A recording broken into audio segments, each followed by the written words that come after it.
What would you do if you discovered that the charming southern widow who baked those famous meat pies for your town's harvest festival had a recipe book filled with names instead of ingredients? In the sweltering summer of 1935, as the cicadas buzzed relentlessly through the cypress trees of St. Martin Parish, Louisiana, a seasonal flood unearthed more than just crawfish and debris from the murky bayou waters. What began as a routine cleanup operation along the Atchafalaya Basin would eventually expose one of the most disturbing series of disappearances in Louisiana history, a case that had remained unsolved for nearly 2 decades, until a metal box containing carefully preserved letters brought the horrifying truth to light. The discovery was made on June 17, 1935, when a work crew supervised by the Louisiana Conservation Corps was clearing fallen debris from a section of bayou that had overflowed during the spring floods. Wesley Theriot, a 24-year-old laborer from Lafayette, spotted something metallic glinting in the exposed roots of a partially collapsed bank. What he initially believed to be an old tackle box turned out to be a watertight document case, its brass lock still miraculously intact despite years of submersion. "I figured it was just some old fisherman's gear," Theriot later stated in his official testimony to Sheriff Claude Boudreau.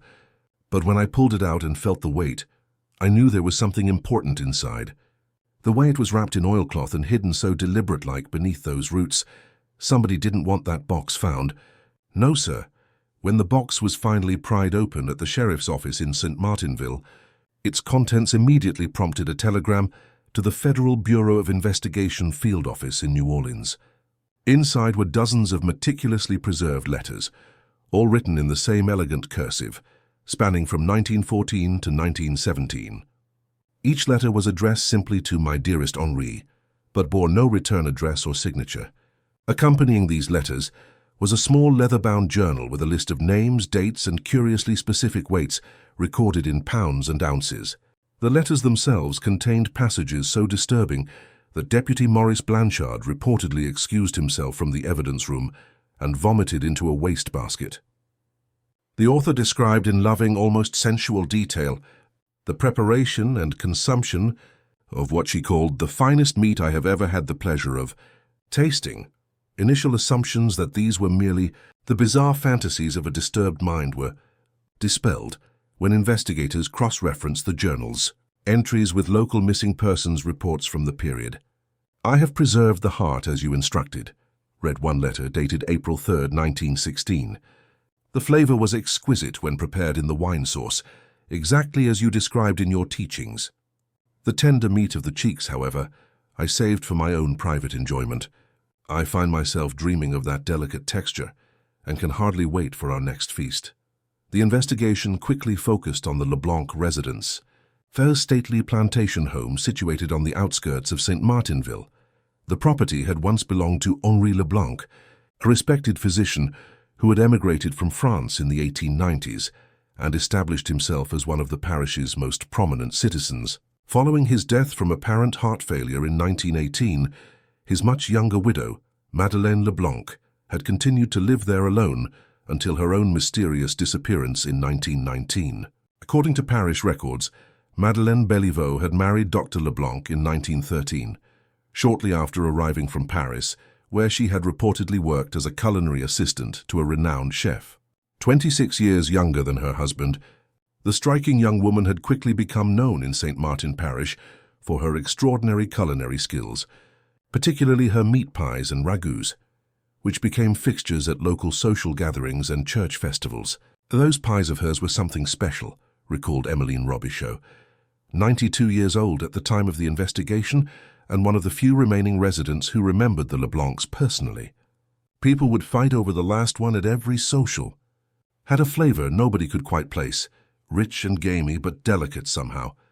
She always said it was her secret blend of herbs from the old country, but she'd never share that recipe, not with anyone."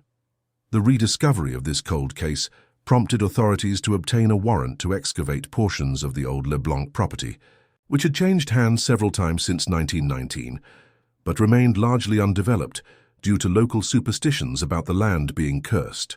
What they found beneath the former herb garden would confirm their worst suspicions and send shockwaves through the entire parish. The excavation, which began on July 2, 1935, initially revealed nothing unusual. However, when the team expanded their search to an area beneath what had once been a brick smokehouse, they discovered a hidden cellar not included in any of the property's architectural plans.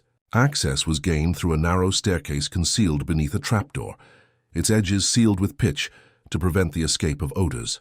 The cellar itself was approximately 15 feet square, its walls lined with shelves that still held dozens of preserving jars, their contents long since decomposed into unidentifiable sludge.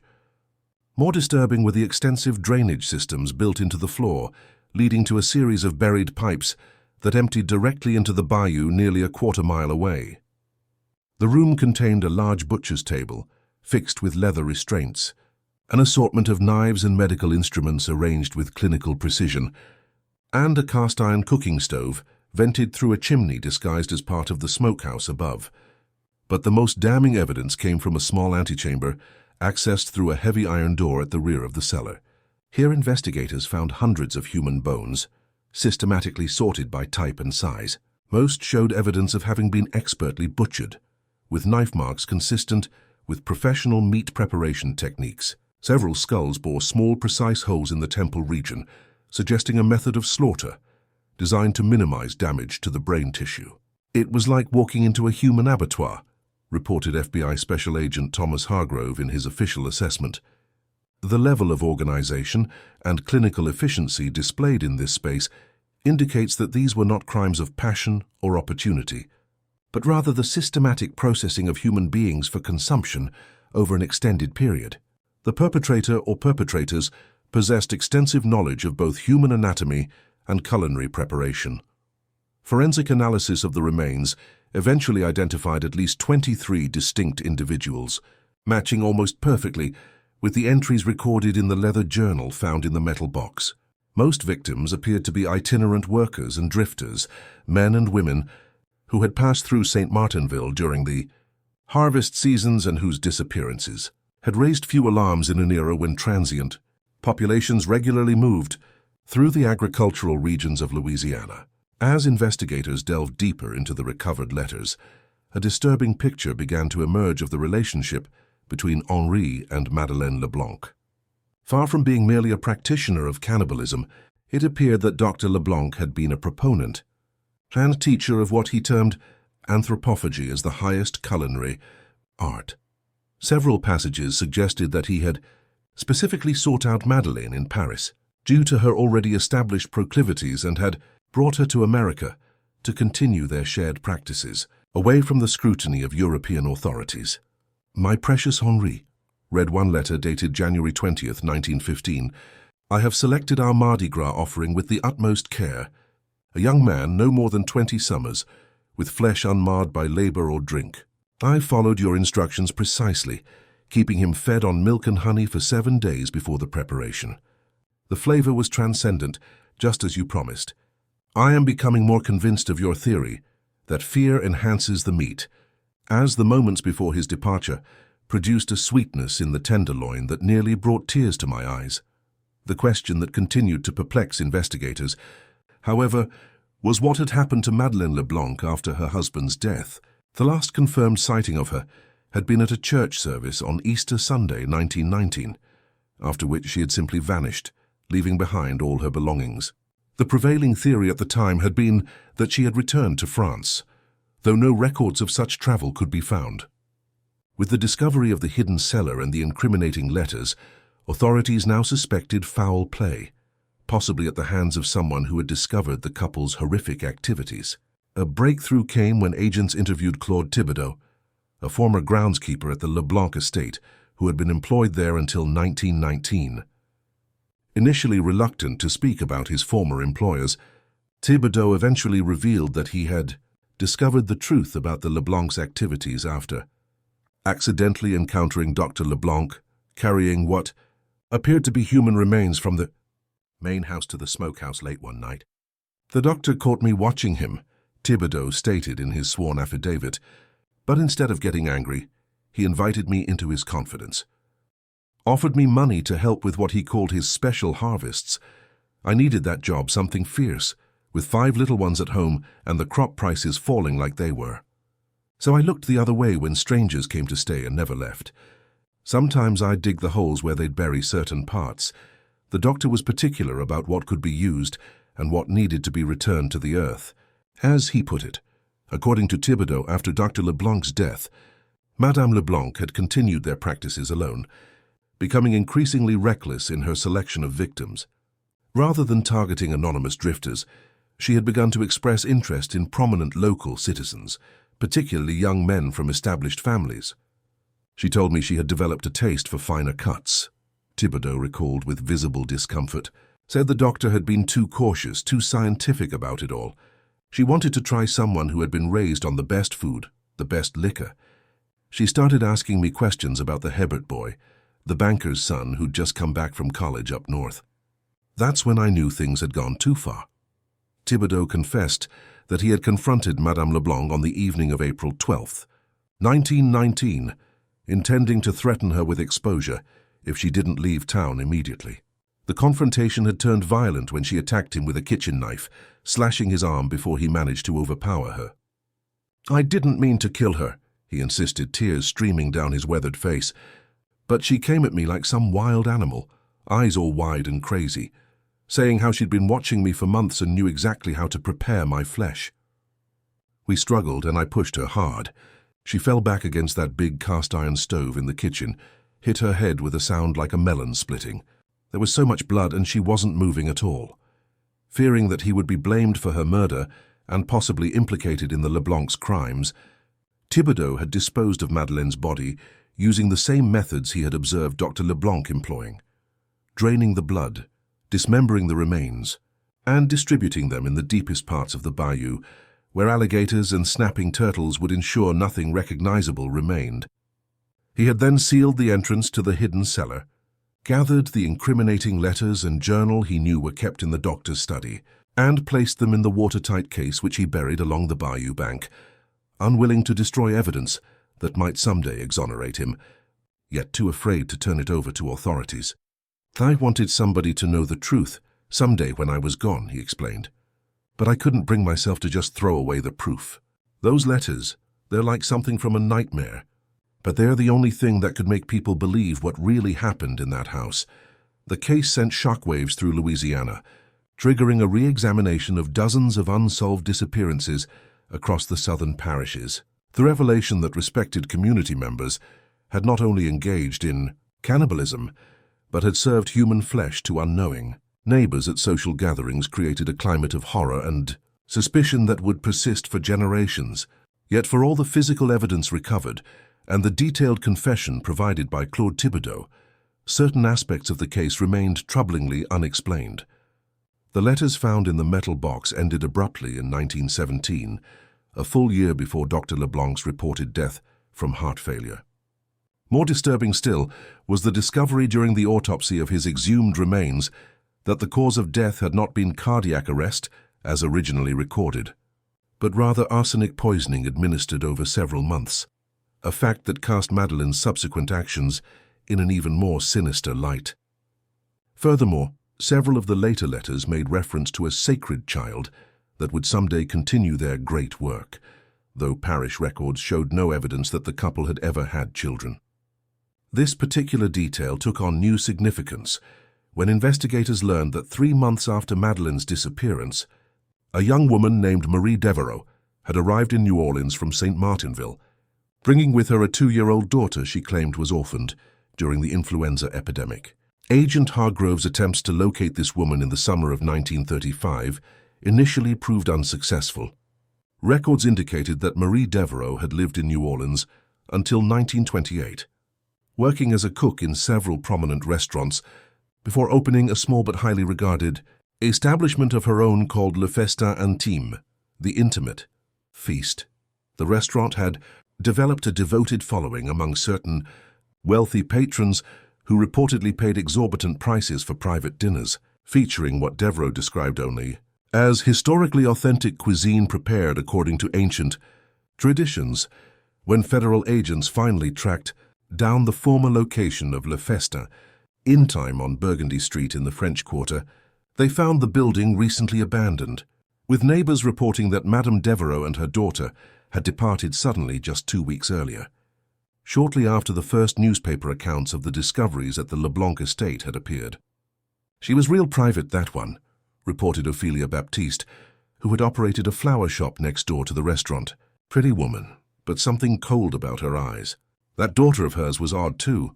Never saw a child so serious. No playing, no laughing, just watching everything, quiet as a ghost. They mostly kept to themselves, but sometimes I'd see fancy cars pulling up late at night, men in expensive suits going in after regular hours. Strange sounds would come through the wall sometimes, chanting like in some foreign language, but the food must have been something special, because those gentlemen always left looking like they'd been to heaven itself." The investigation took an even darker turn when agents discovered a hidden room behind the restaurant's kitchen, accessible only through a concealed door in the wine cellar. The space had been thoroughly cleaned with lye and other caustic chemicals, but forensic examination revealed trace evidence of human blood in the drainage system. More tellingly, a series of photographs found concealed within a hollowed-out section of flooring showed several prominent New Orleans businessmen and politicians in the midst of what appeared to be elaborate dining rituals. Their faces flushed with intoxication as they consumed unidentifiable meat dishes from human skull bowls. Most disturbing of all was a single photograph that appeared to have been taken around 1925, showing a young woman who bore a striking resemblance to Madeleine LeBlanc standing beside the older Marie Devereux, the implication being that the supposedly orphaned daughter may have in fact been Madeleine herself, having assumed a new identity with the assistance of an accomplice or disciple. The nationwide alert issued for Marie Devereux and her daughter, now believed to be approximately 18 years old, yielded numerous reported sightings, but no concrete leads. The trail went cold at a train station in Houston, Texas, where ticket records showed 2 women matching their descriptions had purchased passage to San Francisco in late July 1935.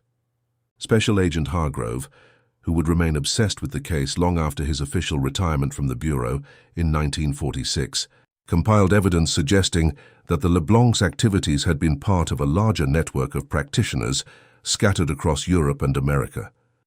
His personal files, unsealed 50 years after his death per his final wishes, contained correspondence with law enforcement officials in France, Germany and Hungary regarding similar cases dating back to the mid-19th century, all involving respected physicians or culinary experts who had developed elaborate philosophical justifications for what they termed sacred anthropophagy. The most terrifying aspect of this investigation, Hargrove wrote in his final report, is not the physical evidence of cannibalism, as horrific as that may be. Rather, it is the inescapable conclusion that these were not the isolated actions of deranged individuals, but rather the manifestations of an organized, multi-generational movement with established rituals, recruitment practices, and a coherent internal logic. The LeBlancs and their associates did not see themselves as criminals or deviants, but as practitioners of a secret culinary tradition that they believed elevated them above ordinary humanity.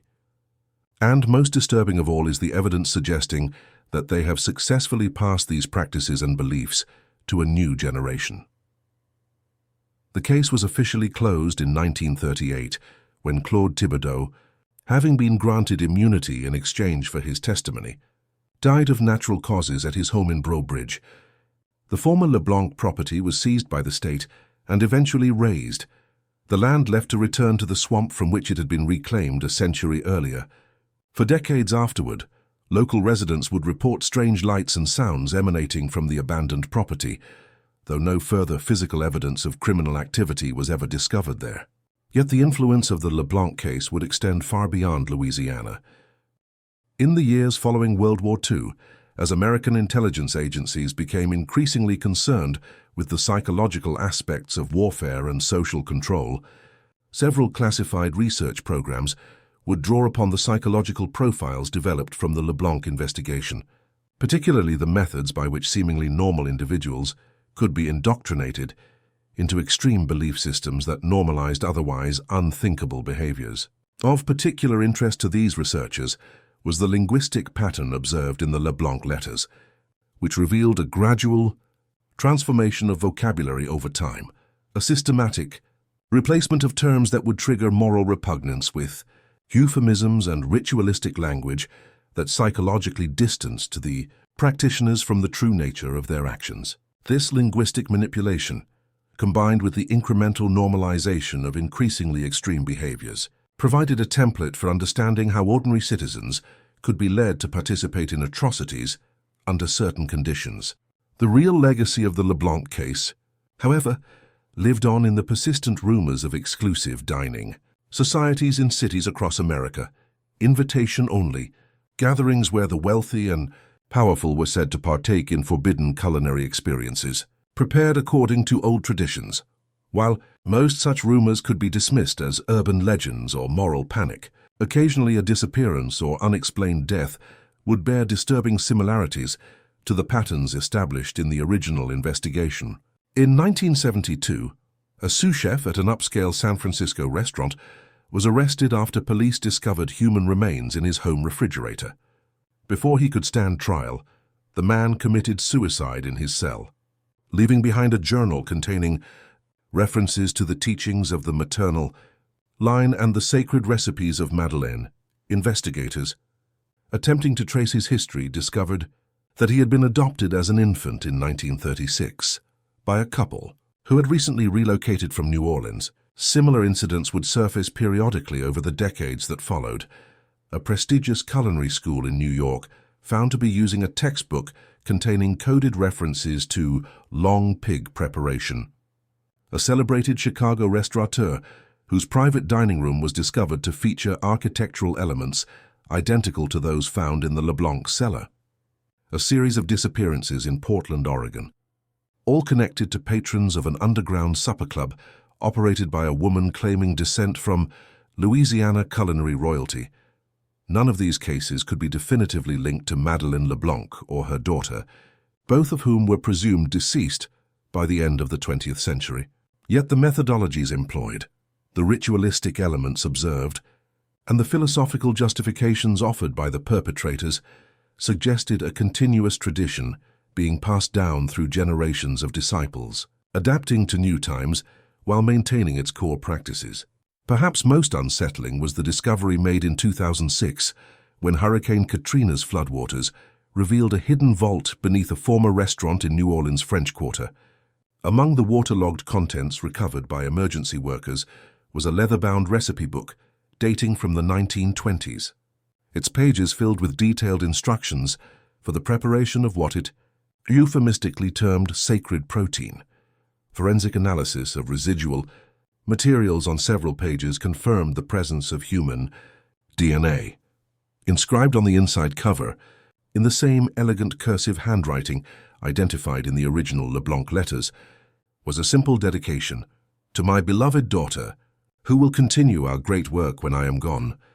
The feast never ends, it merely awaits new guests at the table." The book was transferred to FBI custody and officially sealed in evidence, its contents deemed too potentially dangerous for public disclosure.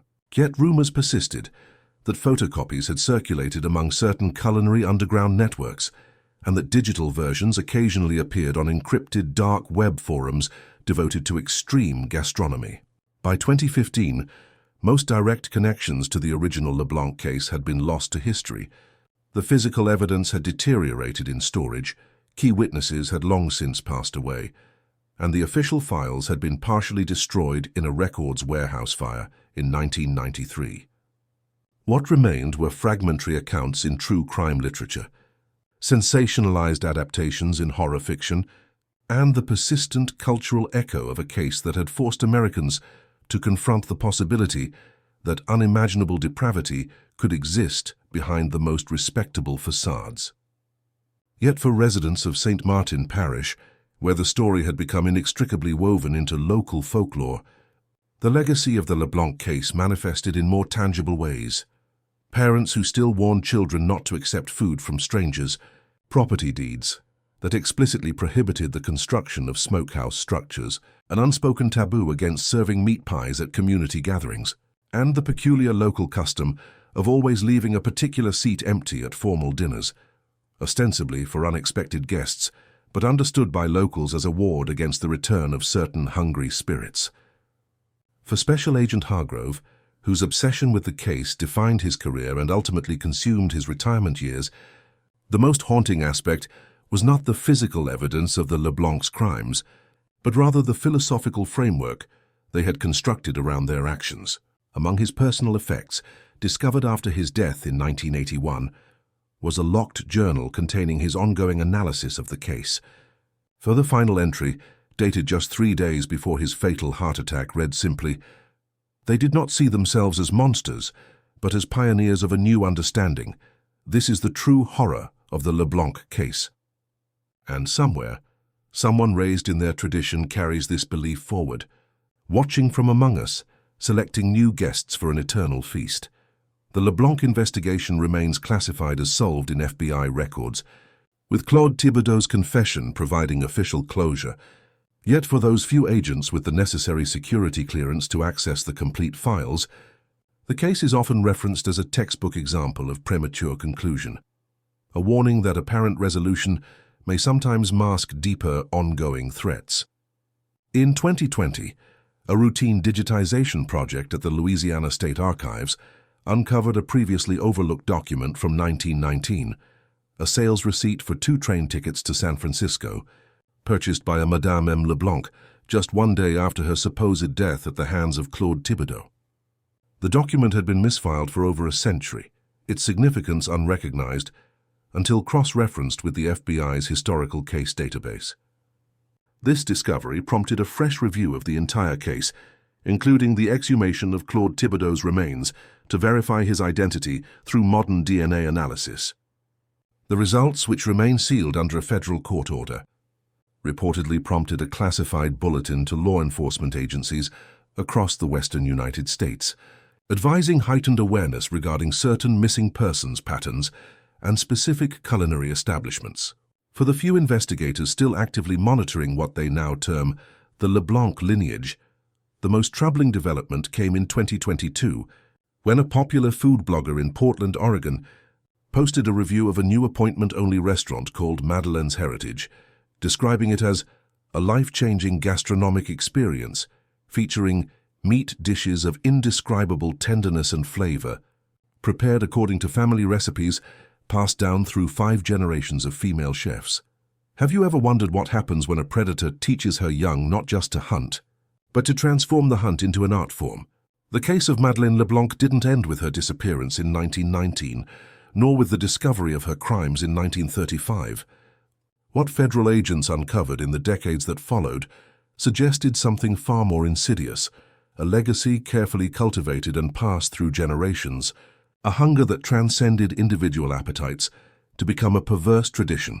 The investigation into the Portland restaurant Madeleine's Heritage began in January 2023, when Detective Eliza Tanner of the Oregon State Police noticed disturbing similarities between 3 recent disappearances in the greater Portland area. Each missing person had made a reservation at the exclusive appointment-only establishment in the week before they vanished. More tellingly, each had posted enthusiastic reviews online about their dining experience, describing it as transformative and unlike anything I've ever tasted before. What first caught my attention wasn't just the connection to the restaurant, Detective Tanner would later testify, but the specific language used in their social media posts. There were phrases that matched almost verbatim with descriptions found in historical documents from the LeBlanc case, references to sacred protein, and the communion of flesh that wouldn't be immediately obvious to anyone not familiar with the original investigation.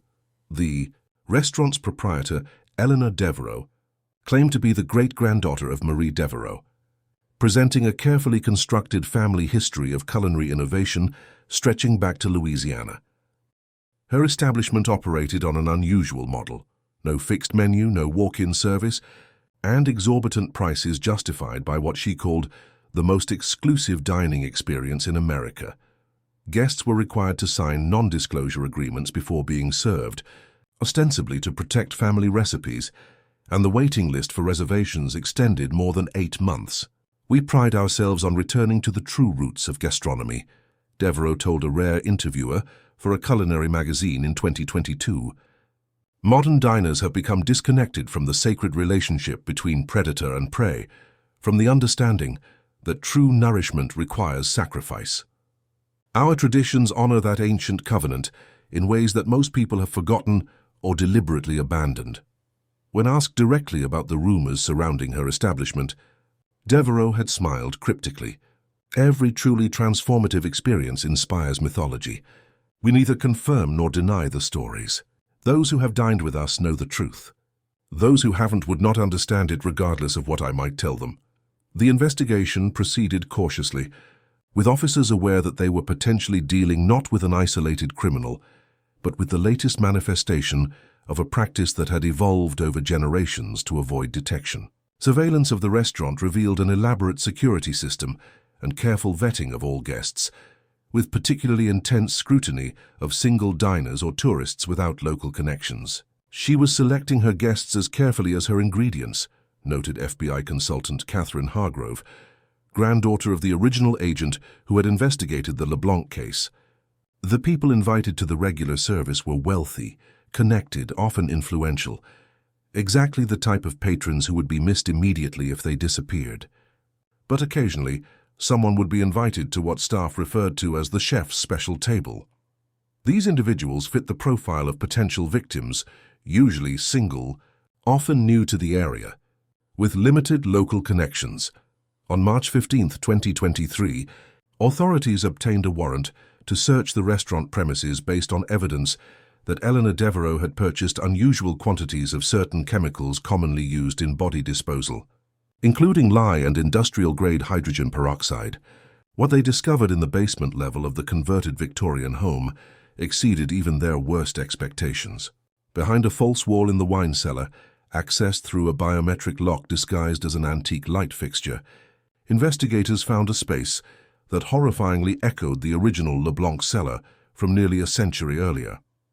The room contained state-of-the-art medical equipment alongside antique butchering tools, some of which were later confirmed through metallurgical analysis to date from the early 20th century, potentially the very implements used by Madeleine LeBlanc herself.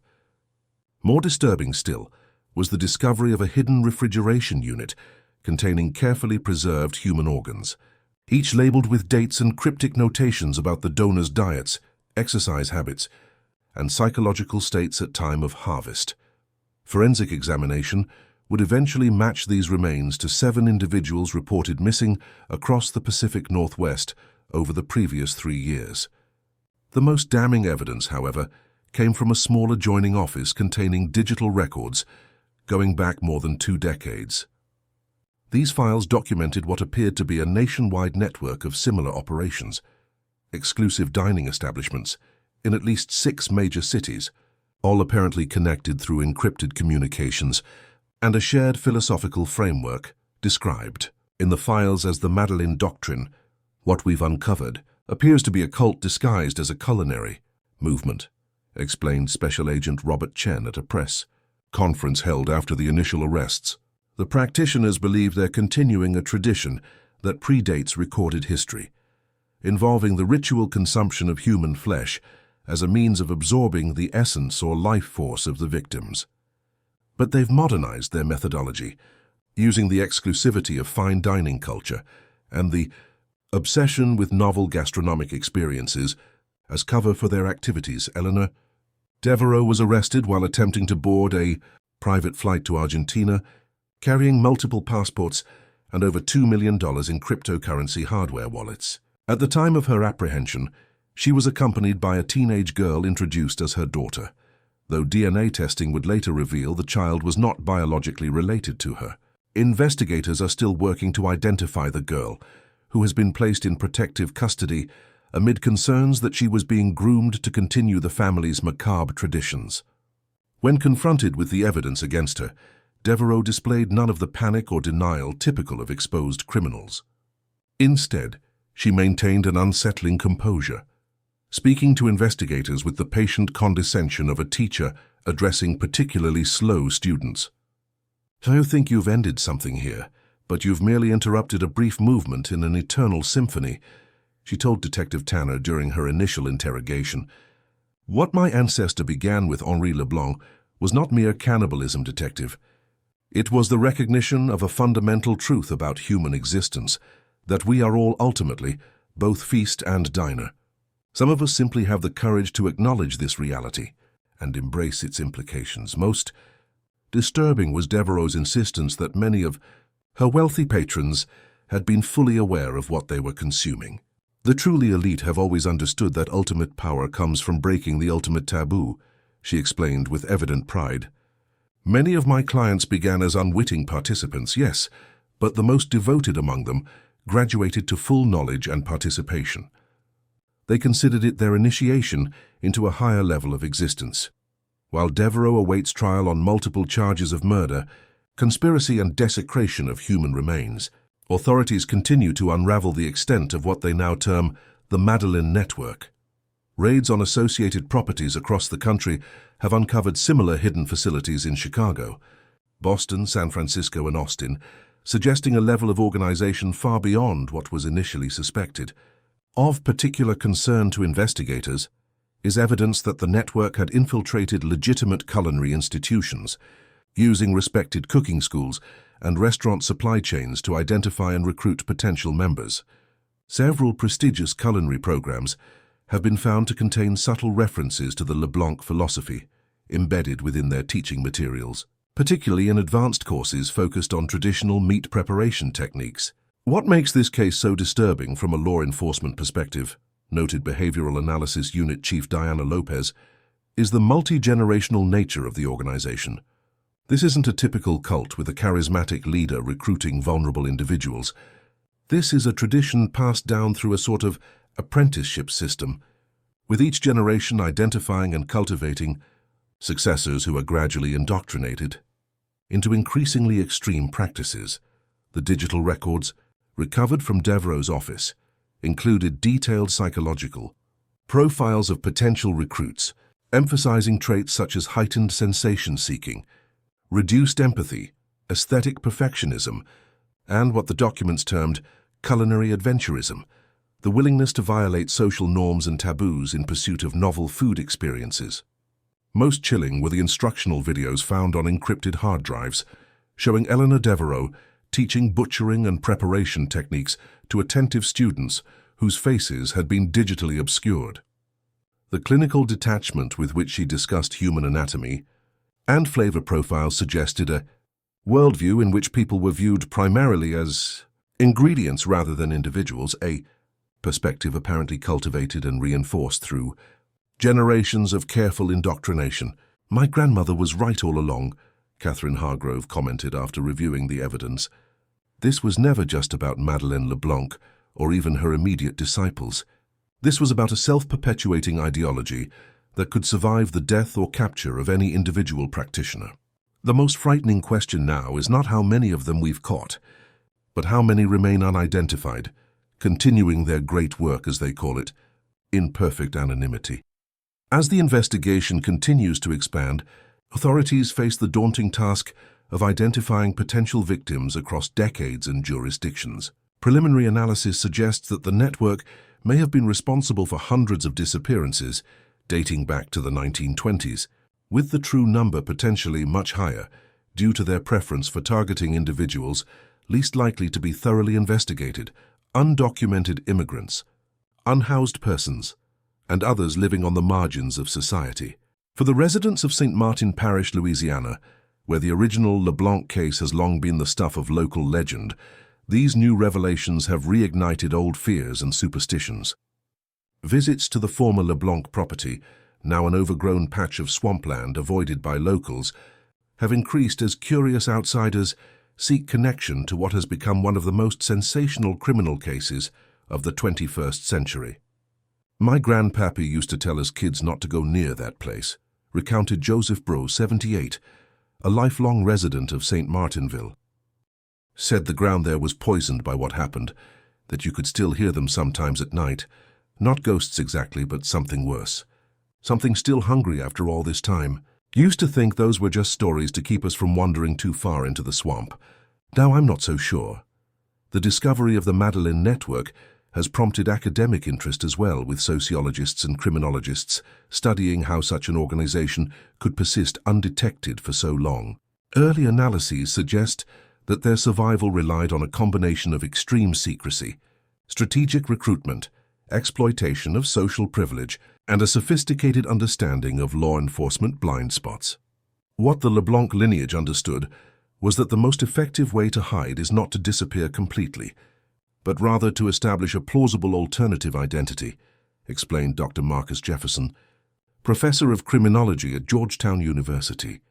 By positioning themselves as merely eccentric culinary innovators pushing the boundaries of acceptable taste, they created a perfect cover for activities that would otherwise immediately trigger suspicion. It's a strategy we see in many long-running criminal enterprises, the creation of a legitimate or semi-legitimate facade that provides both practical cover and psychological distance from the true nature of their activities. As Eleanor Devereaux awaits trial, scheduled to begin in early 2024, public fascination with the case continues to grow. True crime documentaries, podcast series, and sensationalized fictional adaptations have proliferated, many drawing problematic parallels to fictional cannibals from popular culture, rather than engaging with the truly disturbing historical and sociological implications of the case. For Detective Tanner, who first connected the Portland disappearances to the historical LeBlanc case, the media spectacle threatens to obscure the genuine horror at the heart of the investigation. "What we're dealing with isn't entertainment," she emphasized in a rare interview. "These were real people who suffered unimaginable terror in their final moments, whose bodies were violated in the most profound way possible.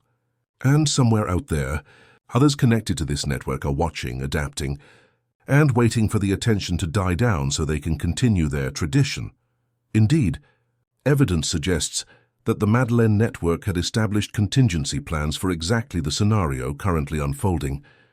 Documents recovered from one of the raided properties included detailed instructions for going dormant during periods of heightened scrutiny, with provisions for maintaining communication through seemingly innocuous culinary forums and specialty food publications using pre-arranged code phrases and symbolic references. Most concerning to authorities is the likelihood that not all members of the network have been identified. Analysis of the encrypted communications suggests a hierarchical structure involving preparers, servers, and diners at various levels of involvement and awareness, with only those at the highest echelons possessing complete knowledge of the organization's scope and activities. The records seized thus far appear to document only a portion of the network's operations, with repeated references to additional cells operating under deeper cover.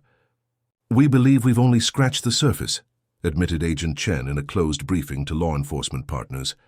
"The individuals we've apprehended represent what they themselves referred to as the public-facing aspect of their organization.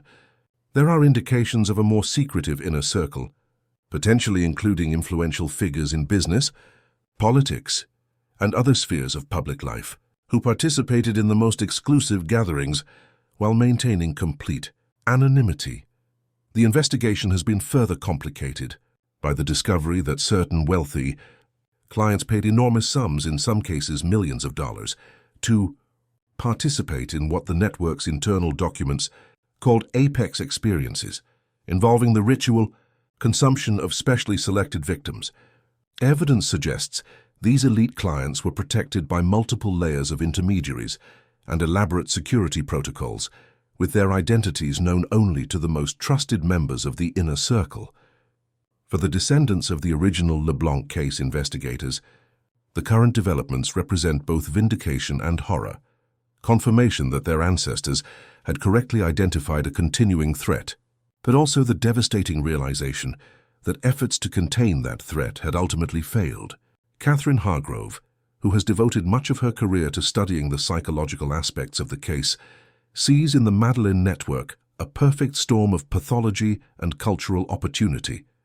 What began with Henri and Madeleine LeBlanc as a shared psychopathology evolved over time into something more sophisticated and dangerous, she noted in her preliminary assessment for the FBI.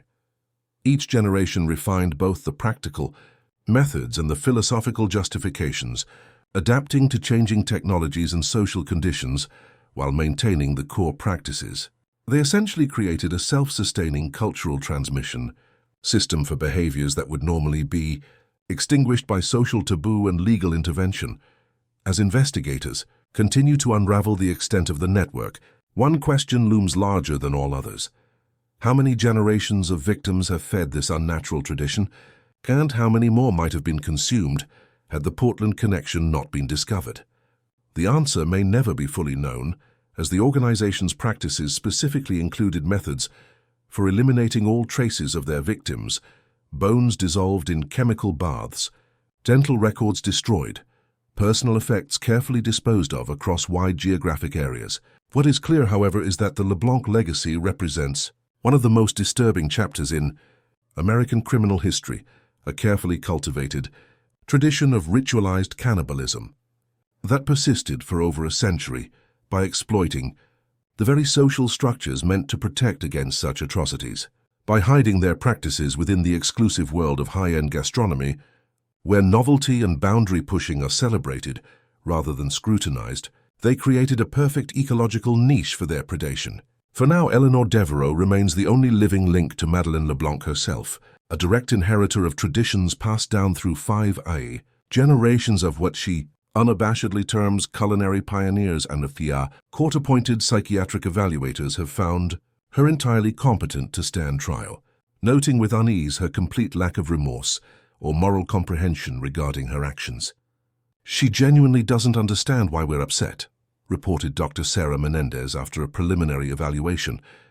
In her worldview, what she was doing was not only acceptable but elevating, transforming what she sees as mere consumption into an art form. She speaks about her victims the way a vintner might discuss grape harvests, or a cheesemaker might talk about milk sauces. There's no recognition whatsoever of their humanity or suffering. As the case proceeds toward trial, authorities continue to track down leads across the country and abroad, conscious that the full extent of the network may never be completely mapped.